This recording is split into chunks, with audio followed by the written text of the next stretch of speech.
جس جگہ پر اللہ تعالیٰ کو سجدہ کیا جائے اس جگہ کو مسجد کہتے ہیں۔ مسجد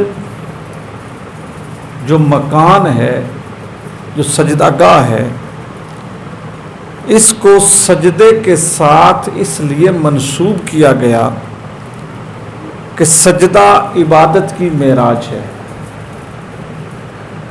رکوع، قیام، قعدہ، تکبیر پڑھنے کے لیے ہاتھ بلند کرنا سب عبادت ہے، لیکن جو حالت اور جو کیفیت سجدے کی ہے وہ عبادت کا مدعا اور مقصد ہے۔ سجدے کی مناسبت سے مسجد کو، اس مکان کو مسجد کہا گیا جہاں پہ سجدہ کیا جاتا ہے۔ اور دنیا میں آپ نے بڑے مکان دیکھے ہوں گے، بڑے مہنگے، بڑے خوبصورت،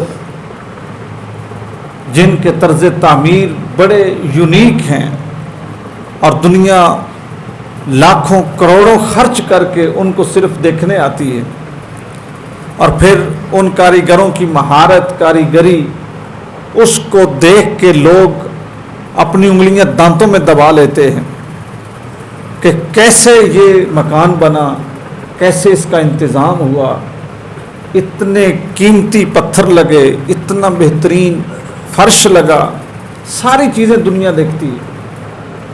اہرام مصر ایک عمارت ہے، دنیا کے عجوبوں میں سے ایک عجوبہ اسے کہا جاتا ہے۔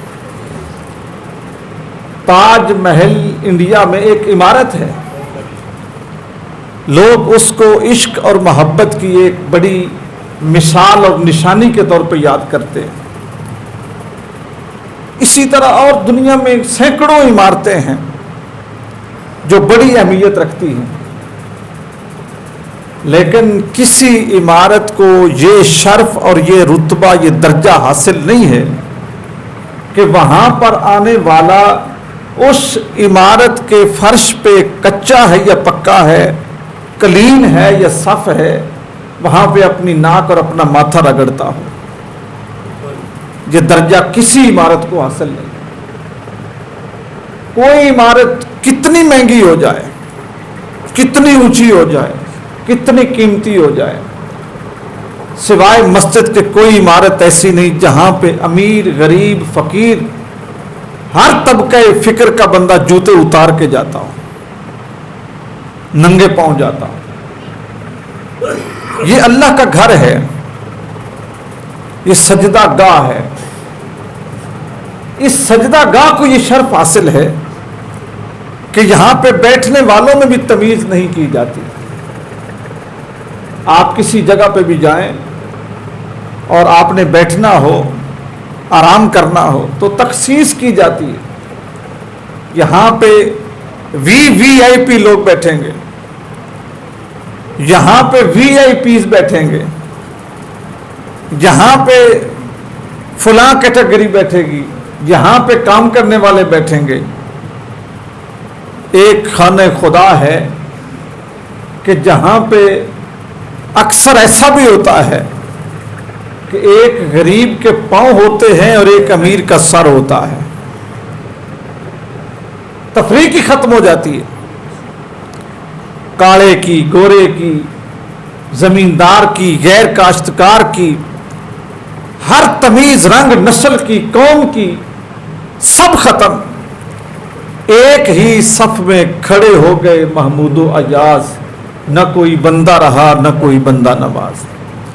صاحب و محتاج و غنی ایک ہوئے، تیری سرکار میں پہنچے تو سبھی ایک ہوئے، سب برابر۔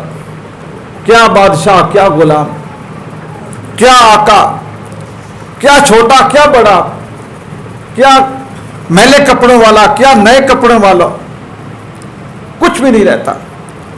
یہ وہ جگہ ہے جس نے انسان کو برابری کا درس دیا کہ کل اولاد آدم سب برابر ہیں۔ یہ مسجد کا سبق ہے، یہ عبادت گاہ کا سبق ہے کہ لوگوں یہاں پر کوئی بڑا چھوٹا نہیں ہے، کوئی امیر غریب نہیں ہے، سب برابر ہے۔ اور یہاں پر کوئی کسی کے اوپر حاکم بھی نہیں ہے سوائے تمہارے امام کے، جس کے پیچھے تم دین کا سودا کرتے ہو، سوائے اس کے کوئی تمہارا سربراہ نہیں ہے۔ تم میں سربراہ وہ ہے جس کے پاس دین کا علم ہے، جو دین جانتا ہے۔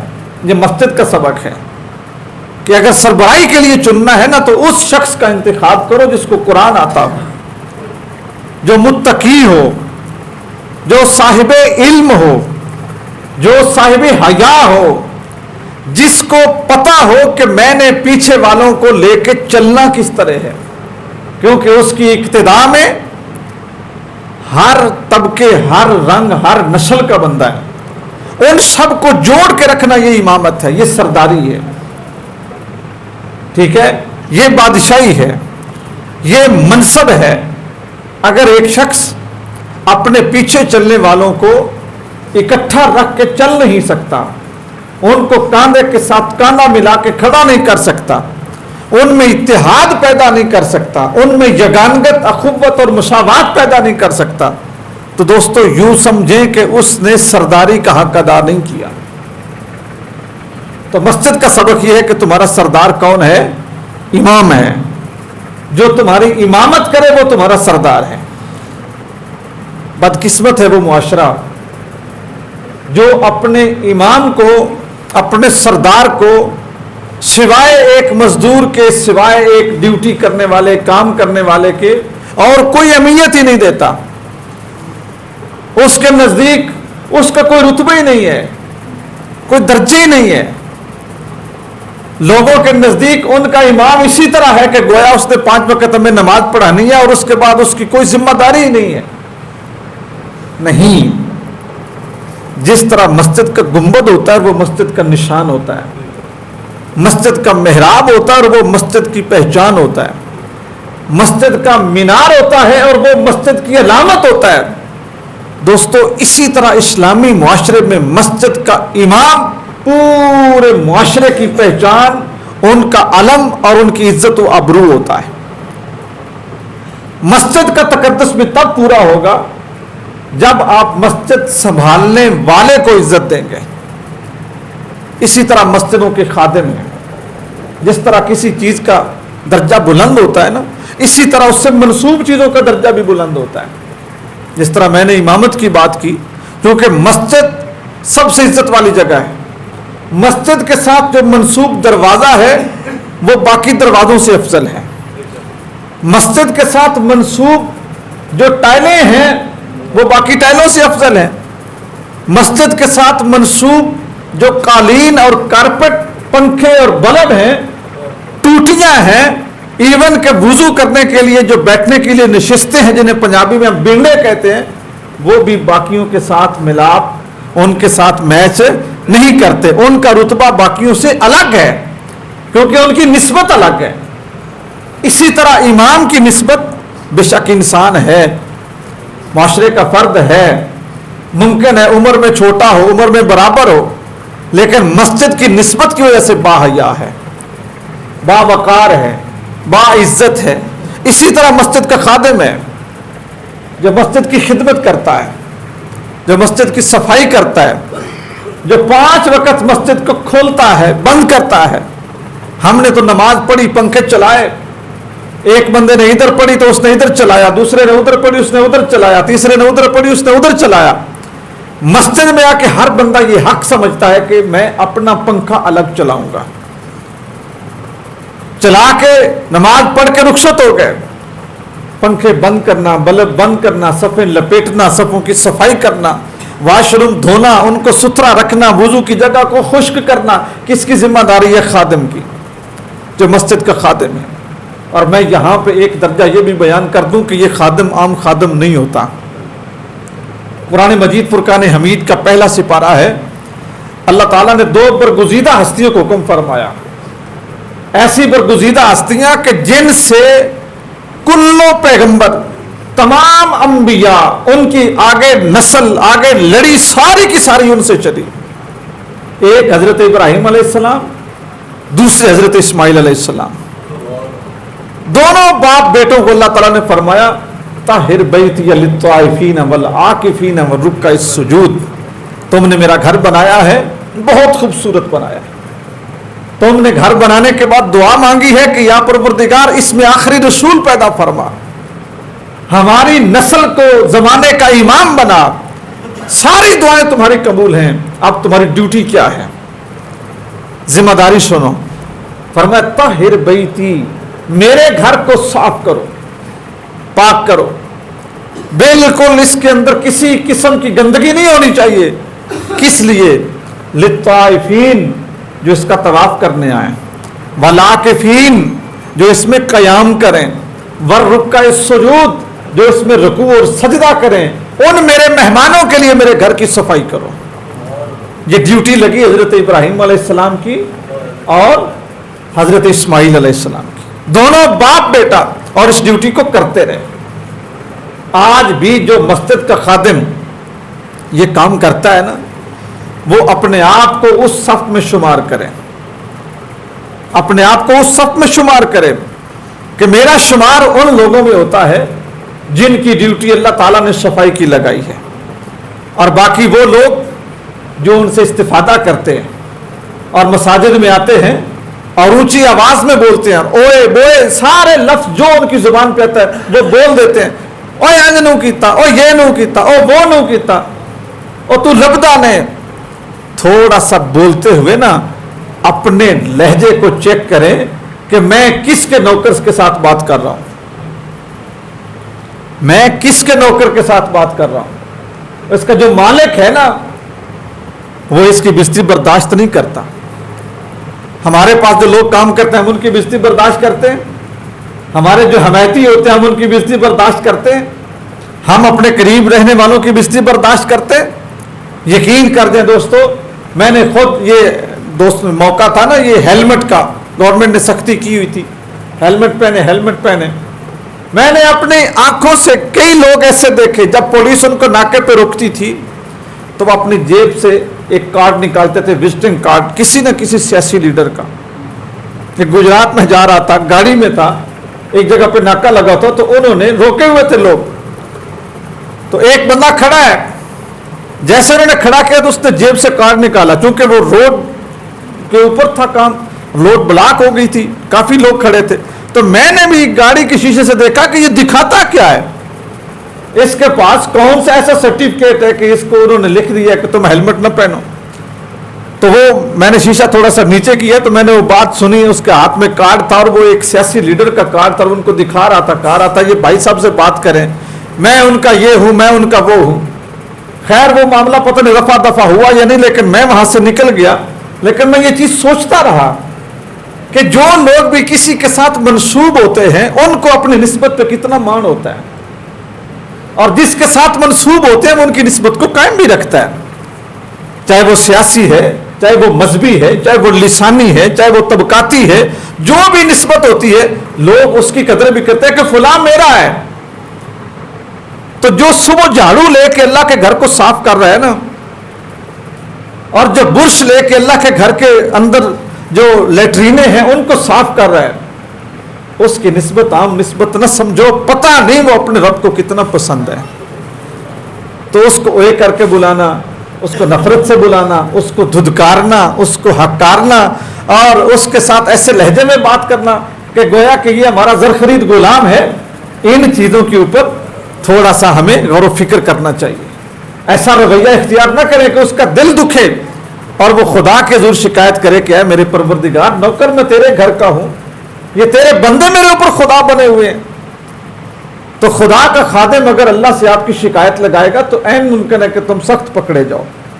پھر یہ چیز کہ جو مسجدوں کی تعمیرات ہوتی ہیں، مسجد کو بنانا، استوار کرنا، حضور سید دو عالم صلی اللہ علیہ وسلم نے مسجد کی تعمیر میں خود حصہ لیا، اور سب سے پہلی جو عمارت رسول خدا صلی اللہ علیہ وسلم نے خود تعمیر فرمائی ہجرت کے بعد وہ مسجد تھی، اور خود حصہ لیا۔ پھر جب حضور ہجرت کر کے مدینے پہنچ گئے تو نبی پاک صلی اللہ علیہ وآلہ وسلم نے سب سے پہلے جس چیز کی ضرورت محسوس کی وہ مسجد کی محسوس کی۔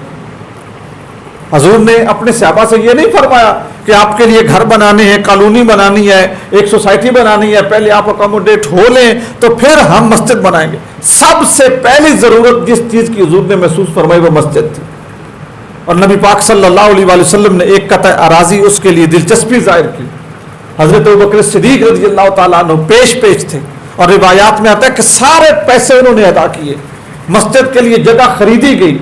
آپ کے اور میرے رسول مزدوروں کی طرح مسجد کی تعمیر میں لگے رہے۔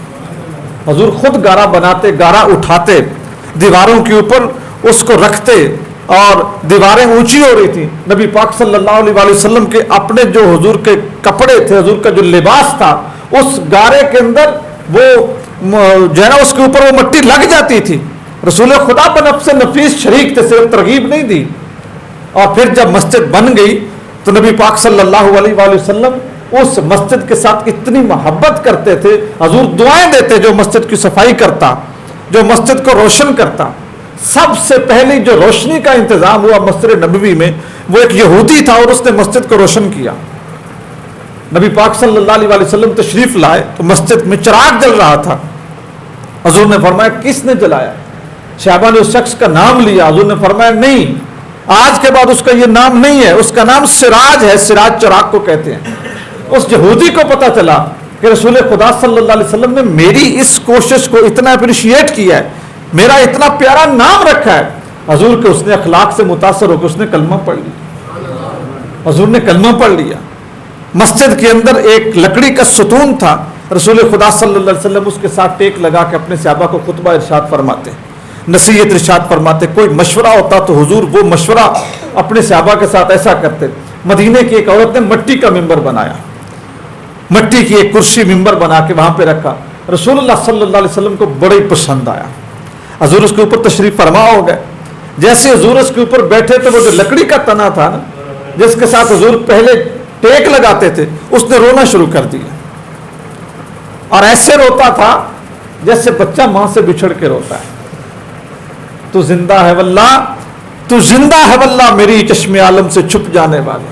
جن چیزوں میں زندگی نہیں تھی، رسول خدا صلی اللہ علیہ وسلم کا جن کو صرف لمس نصیب ہوا، اللہ تعالیٰ نے ان میں بھی زندگی کو پیدا فرما دیا۔ تو وہ تنا رونے لگ گیا۔ نبی پاک صلی اللہ علیہ وآلہ وسلم کی محبت، حضور کی رحمت، حضور نے اس تنے کو اٹھایا اور اپنی گود میں رکھا۔ جیسے گود میں رکھا اور سینے سے لگایا تو وہ چپ کر گیا، جیسے بچہ ہچکیاں لے کے چپ کرتا ہے۔ جب وہ چپ کر گیا تو آپ کے اور میرے مالک و مختار رسول نے پوچھا مجھے یہ بتاؤ، میرے پاس رہنا چاہتے ہو یا جنت جانا چاہتے ہو؟ کیسی عجیب بات ہے، کتنا عجیب معاملہ ہے کہ لوگ پل بھر میں یہ لفظ بول دیں کہ ان کے پاس کوئی اختیار ہی نہیں تھا، کوئی طاقت جواب دیتا ہے اللہ کے نبی مجھے جنت جانا ہے۔ آپ کے میرے نبی فرما رہے ہیں اس کو یہاں پہ ایک جگہ حضور نے منشن کی، فرمایا اس کو ادھر دفن کر دو، یہ جنت میں پہنچ گیا۔ آج اس جگہ پہ ایک ستون ہے، ایک پلر وہاں پہ کھڑا ہے، اسی ستون کو اس تنے کے نسبت سے ستون حنانہ کہتے ہیں۔ حضور سید دو عالم صلی اللہ علیہ وآلہ وسلم نے اس جگہ پہ اس کو دفن فرمایا تھا۔ تو حضور سید دو عالم صلی اللہ علیہ وسلم آپ نے مسجد کی اہمیت لوگوں پہ واضح کرنے کے لیے حضور نے ہر مشورہ مسجد میں کیا، ہر مشورہ مسجد میں کیا، جنگ کی مشاورت مسجد میں کی، صلح کی مشاورت مسجد میں کی۔ جو باہر سے لوگ ملنے آتے تھے رسول خدا صلی اللہ علیہ وسلم ان کے لیے مسجد کا انتخاب کرتے، حضور ان کے ساتھ بیٹھ کے مسجد میں مذاکرات کرتے۔ نبی پاک صلی اللہ علیہ وسلم نے کبھی ان کو یہ نہیں کہا، کبھی ایسا نہیں فرمایا کہ نہیں یہ تو مسجد ہے، یہاں پہ ہم کوئی اور کام نہیں کر سکتے۔ اور آج کا جو مسلمان ہے اس کا مسجد کے ساتھ سب سے بڑا ظلم یہ ہے، اس نے مسجد کو سوائے ذکر کے، سوائے نماز کے اور کسی کام کے لیے مختص نہیں کیا، تربیت گاہ کے لیے اس کو مختص نہیں کیا، صلاح مشورے کے لیے اس کو مختص نہیں کیا۔ یہاں تک بات آ گئی کہ دوستو ہم اپنی شرعی زندگی کا آغاز بھی مسجد میں کرنا بھول گئے۔ 1% آپ کو مسلمان ایسا نہیں ملے گا جو مسجد میں اپنے بیٹی کا، اپنے بیٹے کا نکاح کرتا ہو۔ ساری چیزیں رخصت ہو گئیں، عبادت بھی رخصت ہو گئی۔ کتنے ایسے لوگ ہیں جو مسجد میں آ کے نماز پڑھنا بھی پسند کرتے ہیں۔ کوئی کہتا ہے میرے گٹے میں درد، میرے گوڈے میں درد، میرے موڈے میں درد، میری فلاں جگہ پہ درد۔ باجماعت نمازوں سے لوگ بھاگ رہے ہیں، اور پھر جو نماز پڑھنے آتے ہیں جماعت کے ساتھ کم بختی، کم عقلی، بے شعوری. اور دوستو اس سے بڑا میں اور لفظ کیا بولوں کہ جیسے فرض نماز امام صاحب پڑھاتے ہیں بھاگ کے مسجد سے نکلتے ہیں، بھاگ کے نکلتے ہیں. کیا اللہ کے نبی کی یہ بات نہیں سنی؟ رسول خدا صلی اللہ علیہ وسلم نے فرمایا اللہ تعالیٰ کو اس زمین کے اوپر جو چیز، جو جگہ سب سے زیادہ پسند ہے وہ مسجدیں ہیں، اور سب سے ناپسندیدہ جگہ بازار ہے. فرمایا مسجدیں آباد کرنے والوں، مسجدوں کی خدمت کرنے والوں سن لو، مسجدیں قیامت کے دن سفید اونٹنیوں کی شکل میں آئیں گی، سفید اونٹنیوں کی شکل میں اللہ کے حضور پہنچیں گی. باری تعالیٰ ہم تیری عبادت گاہ تھی، یہاں پہ لوگ سجدہ کرتے تھے، فلاں فلاں تیرا بندہ ہماری خدمت کرتا تھا، دیکھ بھال کرتا تھا، صفائی کرتا تھا، اذان دیتا تھا، امامت کرتا تھا، لوگوں کو واز کرتا تھا، فلاں فلاں تیرا بندہ تیرے گھر میں بیٹھ کے تیرا ذکر کرتا تھا، ہمیں آباد کرتا تھا. اے پروردگار ہم اس کی سفارش کرتی ہیں. رسول خدا فرماتے ہیں اللہ تعالیٰ مسجدوں کی سفارش کو قبول بھی فرمائے گا، قبول بھی فرمائے گا. جس نے دنیا میں مسجد بنائی، حضرت عثمان بن عفان حضور کے داماد روایت کرتے ہیں رسول خدا صلی اللہ علیہ وسلم نے فرمایا اللہ تعالیٰ اس کے لیے جنت میں گھر بنائے گا، جنت میں گھر بنائے گا. دوستان گرامی مسجد بنانا ہر بندے کے بس کی بات نہیں ہے. یہاں پہ میں یہ بات ضروری سمجھتا ہوں کہ میں عرض کروں، ہر بندہ اس قابل نہیں، یہ حیثیت نہیں کہ وہ مسجد بنائے، لیکن ہر بندہ اس قابل تو ہے نا کہ مسجد کا احترام کرے، مسجد کی عزت کرے، مسجد کی تکریم کرے، مسجد کے ساتھ محبت کا معاملہ کرے. 3-4 دن قبل میں خاصہ چک میں تھا، گفتگو سے فارغ ہوئے، مجھے دوستوں نے بتایا کہ ہماری مسجد کی ٹوٹیاں اتر گئی ہیں. ایمانداری سے سوچو کہ مسلمان معاشرے میں خدا کا گھر محفوظ نہیں ہے، کیا رہ گیا پیچھے؟ مسجد کی ٹوٹیاں اتر گئی ہیں. ہمارے ساتھ خود کئی بار ایسا ہوا، مسجد میں لوگ آتے ہیں جوتے تبدیل کرنے کے لیے، جس کا اچھا لگا اس کا اٹھا کے چلے گئے، ٹوٹیاں نہیں چھوڑتے، واٹر کولر کے ساتھ لگا وہ گلاس تک نہیں چھوڑتے. اور ہم کہیں کہ ہم بڑے دین کے خدمت گزار ہیں. 2 دن قبل میرے ایک دوست نے مجھے فون کیا، مجھے کہتے استاد جی مبارک ہو، نیو یارک کے اندر مسلمانوں کو اذان دینے کی اجازت مل گئی. خوشی کی بات تھی.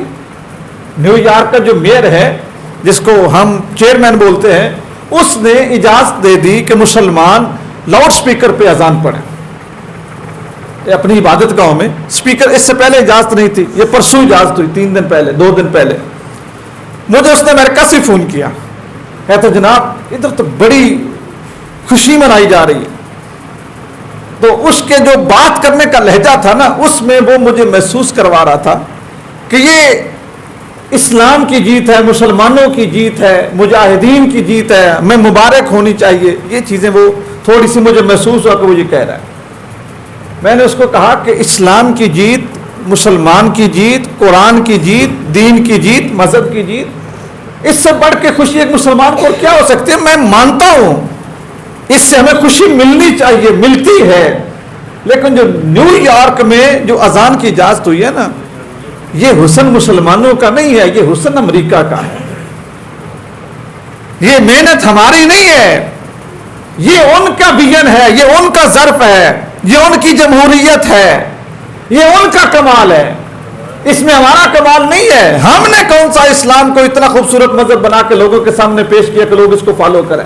کوئی ایک مثال ایسی نہیں ہے کہ ہم نے کہیں پر نظام مساوات قائم کیا ہو، عدالت قائم کی ہو، ہم نے کوئی مطلب ہے ناپ تول میں پوری کمی کی ہو، اپنا پورا اس کو برابر کر کے دیا ہو. کوئی اسلام کا ایسا نظام، کوئی ایسی چیز جس کو ہم نے رول ماڈل بنا کے لوگوں کے سامنے رکھا ہو کہ لوگوں یہ ایک عملی نمونہ ہے، ایسی کوئی بات مسلمانوں کے ریکارڈ پہ نہیں ہے. میں نے کہا خوشی ہمیں ضرور ہے، لیکن یہ کمال ہمارا نہیں ہے، یہ کمال امریکہ کا ہے، یہ ان کی سوچ کا ہے. وہ لوگ اس کو پروموٹ کرتے ہیں. اور میں نے اس کو کہا، میں نے کہا دیکھیں وہ سیاسی طور پر لوگوں کو کتنی پروموشن دے رہے ہیں، کتنی عزت دے رہے ہیں کہ ہر مذہب آزادی کے ساتھ عبادت کرے، اور ہم مسلمان ہو کے مسلمان پہ تلوار لے کے کھڑا ہے. تم کافر، تم یہودی، تم ایجنٹ، تم فاسق، تم فلاں، تم جہنمی، میں جنتی، فلاں. ایک چھوٹی سی بات پہ ہر بندے کو گستاخ رسول بنا دینا، چھوٹی سی بات پہ اس کو گستاخ قرآن بنا دینا، چھوٹی سی بات پہ فتویٰ لگا کے اس بندے کو ذلیل و رسوا کر کے رکھ دینا. ہمارے پاس تو یہ رہ گیا ہے. یہ پانچ چار ہفتے پہلے کی بات ہے، ہمارے کراچی ایئرپورٹ پہ یہ واقعہ ہوا. ایک بندہ اسمگلنگ کر رہا تھا، اس کے سوٹ کیس میں سے کوئی عجیب چیزیں نکلی جن کی اجازت نہیں تھی، اور جو کسٹم آفیسر تھی وہ فیمیل تھی، مذہب اس کا عیسائی تھا. مسلمان عیسائی کو کیا کہہ رہا ہے سنیے. مسلمان عیسائی خاتون کو کہہ رہا ہے میرا بکسا گزرنے دو ورنہ میں تیرے اوپر توہین اسلام، توہین قرآن، توہین رسالت، میں کوئی ایسی بات تیرے بارے میں کر کے تجھے زندہ جلوا دوں گا، میرا بکسا گزرنے دو. ہمارے نزدیک اسلام آگ لگانے کا نام ہے، لوگوں کو مارنے کا نام ہے، لوگوں کو لٹکانے کا نام ہے، جبکہ اسلام لوگوں کو سنوارنے کا نام ہے، لوگوں کو زندگی دینے کا نام ہے، لوگوں کو عزت دینے کا نام ہے، لوگوں کی پردہ پوشی کا نام ہے، لوگوں کو اکموڈیٹ کرنے کا نام ہے، لوگوں میں برابری مساوات رائج کرنے کا نام ہے. وہ بندہ کیا کہہ رہا تھا، میں تیرے اوپر کوئی نہ کوئی الزام لگا دوں گا، تیری نوکری بھی جائے گی، تم جل جاؤ گی. یہ پچھلے سال واقعہ ہوا سری لنکا کا جو مینیجر تھا سیالکوٹ کی فیکٹری میں، یہی ہوا اس پہ. بس مشتعل ہجوم آیا، زندہ جیتا جاگتا بندہ جلا کے رکھ دیا. یہ جو جڑا والا میں واقعہ ہوا ہے اس کے پیچھے بھی سارا کچھ یہی ہے. مسلمان کے پاس رہ کیا گیا ہے؟ بندوں کو جلانا مارنا. جو اسلام کی اصل تعلیم تھی، جو مساوات تھی، دوستو ہم نے اس کو چھوڑ دیا. اس کی اکائی ہماری مسجدیں ہیں. میں بات کو ختم کرتا ہوں، ایک میسج بھی دینا ہے. اس کی اکائی کیا ہے؟ ہماری مسجدیں ہیں. ہماری مسجدوں میں بیٹھنے والے آنے والے اگر ان میں برداشت ہوگی تو اسلام پھیلے گا. ان میں قبض ہوگی، ان کا سینہ سوڑا ہوگا، کوئی ترقی نہیں ہے. اور وہ نمازی جو صرف خود نماز پڑھے اور دوسرے نمازیوں کو، باقی لوگوں کو گناہگار اور بدکار ہی سمجھے، وہ بھی مت اپنی اس عبادت پہ فخر کرے، اس کے پیٹ پلے بھی کچھ نہیں ہے. بلکہ یہ تو میاں صاحب نے کہا کہ راتی ساری کر کر زاری نیند اکھیں دی دھوندے، فجریوں گناہگار کہاندے سب چینی میں ہوندے.